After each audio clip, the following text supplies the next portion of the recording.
Hello and welcome everybody. I am so excited to be here, and this whole event is the brainchild of Cris Clucas, who just spoke to us. When Cris approached Cohousing Canberra and said, "I've had this idea for a symposium," who could be more thrilled? When you're part of a voluntary group and somebody approaches you and says, "I've had an idea for a wonderful gathering," it's manna from heaven. So firstly, I had to look up what is a symposium, because it's one of those words we use, but we're not entirely sure what it is. So, according to the dictionary, a symposium is a meeting to discuss a particular subject. Fantastic. Co-housing. However, it has another meaning, which is a drinking party after a banquet. As described by Plato in ancient Greece. So we can have both those things today.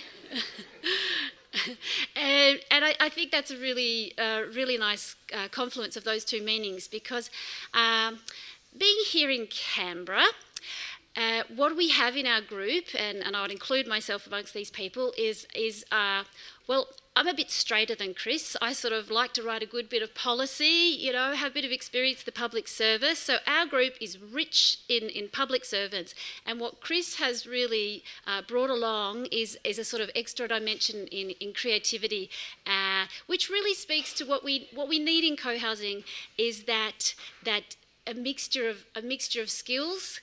And people who can up the creativity level. But not only that, Cris has experience with marketing and promotion and event coordination. So we can thank her today for all these wonderful, different facets to today. I would personally have never ever been able to think of all the wonderful things Cris has done, and even this environment feels like a gift as well. The fact that Cris works at Burgmann College and was able to bring us here to this venue. If we use our imagination a little bit, we could even imagine that we're here in a co-housing common room. This space itself is almost got those sort of open views that one likes to sort of invite other people in as they walk past. Perhaps some incidental passers-by would come in and see an event happening and think, "Oh, I'd like to come in and see what's happening in here." So also this collection of sort of other buildings around us, and this space behind us could be a community garden. We could almost imagine ourselves to be in co-housing right now, except for the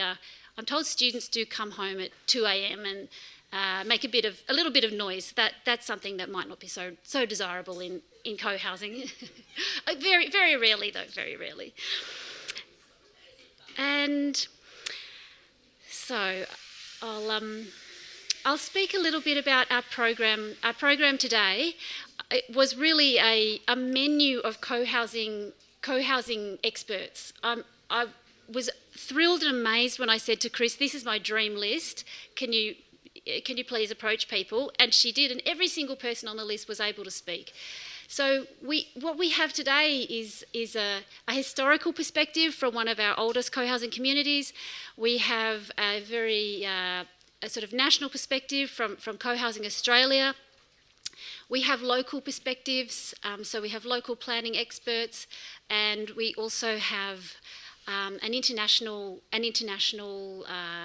perspective from Jasmine Palmer, who's going to speak about sort of lessons we might be able to learn from international co-housing groups. I will quickly give a background as to the organisation Cohousing Canberra that myself and some other people in the room founded around 5 years ago. We saw an opportunity basically in 2017. We heard that the ACT government was looking into making some slight relaxations or adjustments of the planning laws, which might allow an opportunity for novel or buildings which are currently not allowed under the planning laws to occur. And this scheme, as it was called then, is called now the Demonstration Housing Scheme. This was just a small chink in what are otherwise very rigid planning laws.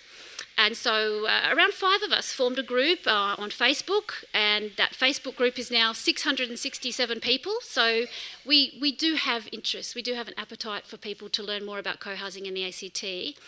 And of course, we needed a form of organisation. So we've formed a community association, and many of you will be familiar with the structure of community associations. We have a secretary, we have a president, we have a treasurer, and that structure has pros and cons. And I think that's something for us, perhaps a question that some of our speakers might be able to help us out with today. That sort of rigid structure, which is quite bureaucratic, is quite an administrative burden for a small group of people to carry. However, it's also has the benefit of being like a filter, because if you're going to make co-housing happen, there needs to be a level of commitment. And if you're prepared to go along to lots of committee meetings and write up minutes and do all the other administrative tasks that are required of a community association, then that shows a level of commitment to co-housing as well. So that's a benefit we can say about community associations. And the other question that I would like to put out there for our speakers to perhaps lend us some wisdom on is it's a question that I've wrestled with a lot. Do we have a word for co-housing which is not quite co-housing? So that's a challenge to the speakers today. We know from our definitions and our literature that co-housing proper is an urban design concept which originated from Denmark. And you've probably all read the definition of co-housing online, as I did. And so this is quite a defined concept. I could think of this as being like a 3-course meal. If you're going to do co-housing proper, there's a number of features or attributes that you would have with your 3-course meal. However, and I'll leave you with this question, do we have a word for other forms of buildings which are co-housing inspired, or we might say co-housing light, or feature co-housing aspects? I've heard people say, oh, such and such person wants to do a nightingale. A nightingale is a sort of a branding term. It's a group of architects in Melbourne who've come up with a building concept which is inspired by co-housing, and for want of a better word, we talk about someone doing a nightingale, but we don't necessarily have a more generic word to come up with other forms of co-housing inspired buildings. So I will put that out there as my challenge to the speakers, and I look forward to hearing the wisdom that we're going to receive today.